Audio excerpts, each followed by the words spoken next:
নমস্কার বন্ধুরা, আবারও চলে এলাম আরেকটা রেসিপি নিয়ে আপনাদের সাথে শেয়ার করব বলে। আজকে আমি আপনাদেরকে রান্না করে দেখাবো লাল লাল ঝাল ঝাল চিকেন। তো আমি এখানে 3.5 কেজি চিকেন নিয়ে নিয়েছি বন্ধুরা। নিয়ে নিয়েছি আলু কেটে, পেঁয়াজ কুচি করে নিয়েছি, এখানে রসুন বাটা, আদা বাটা, কাঁচা লঙ্কা, শুকনো লঙ্কা বাটা, জিরে ধনে বাটা, আর এখানে টমেটো কেটে নিয়েছি আমি বন্ধুরা। আজকে আমি সম্পূর্ণ রান্নাটা কাঠের জালেই করব, মাটির উনুনে। তো আমি এখানে একটা কড়াই বসিয়ে দিয়েছি। কড়াইতে দিয়ে দেবো সাদা তেল। আলুগুলো একটু ভেজে নেব। আপনারা চাইলে আলু নাও দিতে পারেন। এরপর আলুগুলো দিয়ে দেব পরিমাণ মতো লবণ, দিয়ে দেবো হলুদ গুঁড়ো। এরপর একটু লালচে লালচে করে ভেজে নেব। তো আমার ভাজা হয়ে গেছে বন্ধুরা, একটা থালায় তুলে নেব। আপনারা চাইলে আলু নাও দিতে পারেন। এই ভাজা তেলেই আমি দিয়ে দেবো সরষের তেল। সম্পূর্ণ রান্নাটা আমি সরষের তেলেই করব বন্ধুরা। তো তেলটা গরম হয়ে আসলে ফোড়নে দিয়ে দেবো শুকনো লঙ্কা, দিয়ে দেবো পেঁয়াজ। আমি এখানে গোটা গরম মশলা দিলাম না বন্ধুরা, আপনারা চাইলে গোটা গরম মশলাও দিতে পারেন। সবসময় গোটা গরম মশলাই দিই, আজকে আর দিলাম না।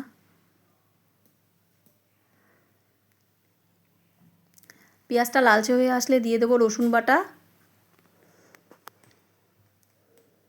একটু নেড়ে নেব। এরপর দিয়ে দেবো আদা বাটা,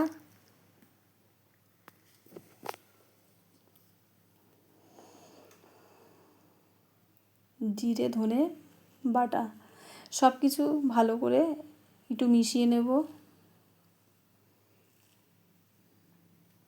দিয়ে দেব লঙ্কা বাটা, আর একটু কালারের জন্য দিয়ে দেবো কাশ্মীরি লঙ্কার গুঁড়ো। তো বন্ধুরা, মাংসটা কিন্তু আমি আজকে লাল লাল ঝাল ঝাল মাখাই রাখবো। দিয়ে দেবো স্বাদ মতো লবণ, দিয়ে দেবো হলুদ গুঁড়ো। এরপর ভালোভাবে এটাকে কষিয়ে নেব, মশলাটাকে ভালো করে কষিয়ে নেব। আমার কষানো হয়ে গেছে। এরপর দিয়ে দেবো মাংস।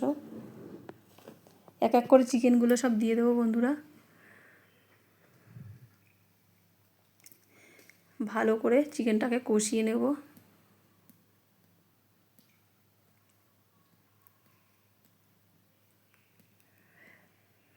একটু ঘন ঘন নাড়তে হবে কাঠের জালে, নাহলে পুড়ে যাওয়ার সম্ভাবনা থাকে।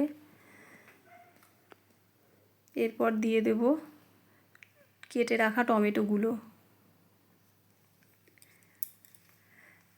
একটু নেড়ে চেড়ে নেব ভালো করে। কি কালার এসছে বন্ধুরা দেখুন। এরপর দিয়ে দেবো ভেজে রাখা আলুগুলো দিয়ে ভালো করে একটু কষিয়ে নেব।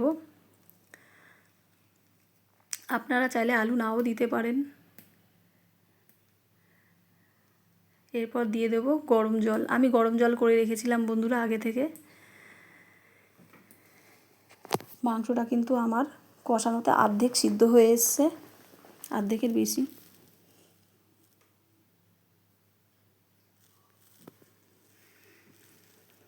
এরপর আমি ঢাকা দিয়ে দেব।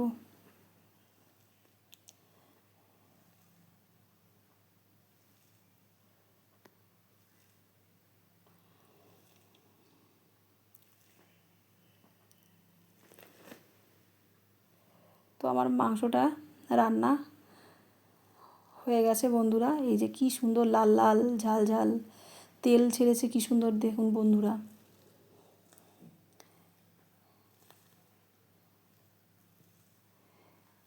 এইভাবে আপনারা বাড়িতে মাংস রান্না করে খাবেন, আশা করি আপনাদেরও খুব ভালো লাগবে। এরপর আমি গরম মশলা দিয়ে নামিয়ে নেব। ধন্যবাদ বন্ধুরা।